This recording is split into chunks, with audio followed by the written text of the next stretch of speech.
Dear students, प्यारे बच्चों, आज के क्लास में हम आपको बताएंगे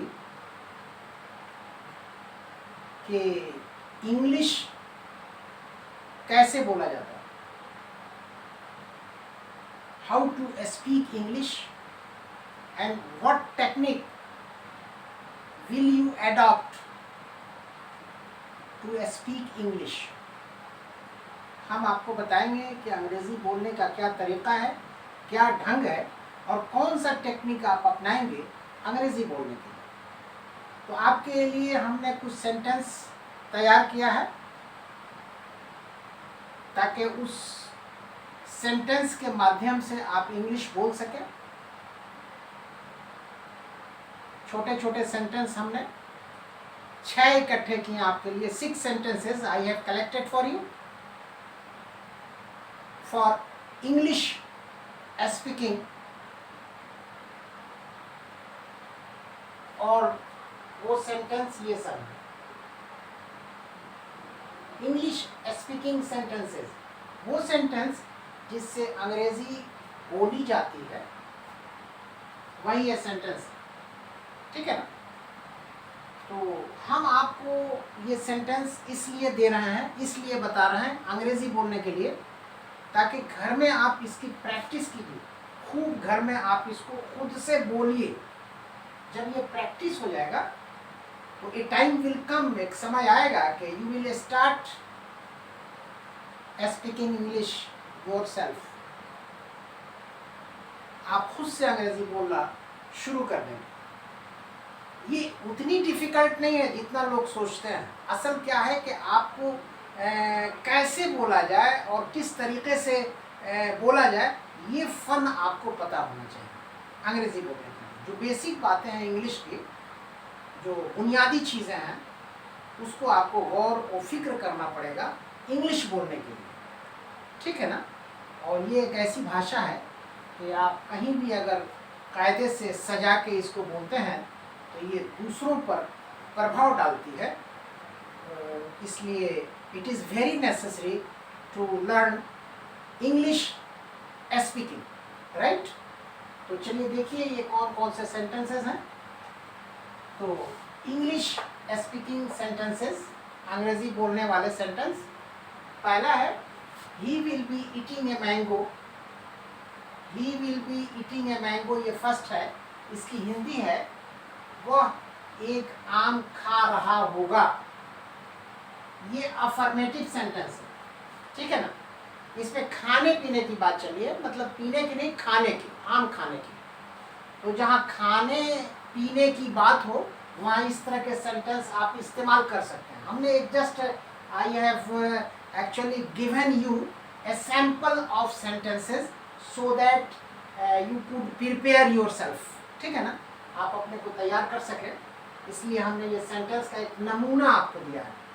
तो पहला है he will be eating a mango, वो एक आम खा रहा होगा। ये अफर्मेटिव सेंटेंस है, फर्स्ट। सेकंड है दूसरा, will he be eating a mango. Will he be eating a mango, इसकी हिंदी है क्या वह एक आम खा रहा होगा। ये सेंटेंस इंटेरोगेटिव सेंटेंस है। Will he be eating a mango, क्या वह एक आम खा रहा होगा, ये इंटेरोगेटिव सेंटेंस है। अब थर्ड देखिए, तीसरा, will he be not eating a mango, इसकी हिंदी है क्या वह एक आम नहीं खा रहा होगा, ठीक है। तीसरा की हिंदी है क्या वह एक आम नहीं खा रहा होगा, इसकी इंग्लिश है will he be not eating a mango, ठीक है। ये इंट्रोगेटिव सेंटेंस है प्लस निगेटिव सेंटेंस है, ठीक है ना। पता नहीं दूसरे की हिंदी हमने आपको बताया है कि नहीं, फिर रिपीट कर दे रहे हैं, हमको लगता है कि आपको हिंदी नहीं बताया है। सेकेंड सेंटेंस है will he be eating a mango, इसकी हिंदी है क्या वह एक आम खा रहा होगा, ये इंट्रोगेटिव सेंटेंस है। और थर्ड है will he be not eating a mango, इसकी हिंदी है क्या वह एक आम नहीं खा रहा होगा, ये interrogative sentence plus negative sentence है। और 4 नंबर में है, 4 नंबर में he will be not eating a mango, 4 में है he will be not eating a mango, इसकी हिंदी है वह एक आम नहीं खा रहा होगा, और ये निगेटिव सेंटेंस है। करेक्ट। अब 5 में देखिए 5 number, how will he be eating a mango, how will he be eating a mango, इसकी हिंदी है वह एक आम कैसे खा रहा होगा। ये सेंटेंस WH सेंटेंस है, ठीक है। अब 6 नंबर में देखिए 6, how will he be not eating a mango, इसकी हिंदी है वह एक आम कैसे नहीं खा रहा होगा।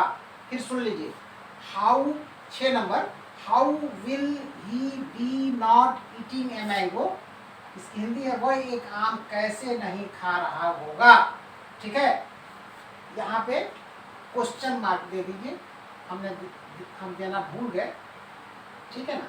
इंग्लिश में how will he be not eating a mango, इसकी हिंदी है वह एक आम कैसे नहीं खा रहा होगा।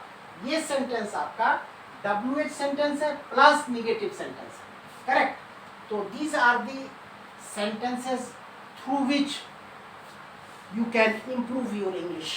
ये सब सारे सेंटेंस है जिसके माध्यम से आप अपने अंग्रेजी को इम्प्रूवमेंट दे सकते हैं, इम्प्रूव कर सकते हैं, बढ़ा सकते हैं, ठीक है ना। तो ये घर में आपको प्रैक्टिस करना है। एक्चुअली ये हमने एक नमूना दिया है, एक सैंपल दिया है सेंटेंसेस का, ये घर में आप प्रैक्टिस कीजिए, सुबह शाम रोज़ बोलिए 10 बार 20 बार 25 बार। तो इसको बोलने से आपका हेजिटेशन ख़त्म हो जाएगा और आप इंग्लिश बोलना स्टार्ट कर देंगे। तो ये इंग्लिश स्पीकिंग सेंटेंसेस हैं। उम्मीद करते हैं कि आपको मेरा ये क्लास पसंद आया होगा। अगर पसंद आया तो काइंडली एक लाइक दे दीजिए, चैनल पे न्यू है तो काइंडली चैनल को सब्सक्राइब भी कर दीजिए, और हाँ अपने दोस्तों को भेज भी दीजिए ताकि आपके दोस्त भी जानें कि अंग्रेज़ी बोलने के लिए किस चीज़ की ज़रूरत पेश आती है। तो ज़रूरी है, you must send your friends, अपने दोस्तों को और मिलने जुलने वाले को फॉरवर्ड कर दीजिए ताकि वो भी जाने कि अंग्रेज़ी कैसे बोली जाती है। तो दीज आर दी सेंटेंसेस, ठीक है। तो आज के क्लास में बच्चों बस इतना ही। Thank you very much.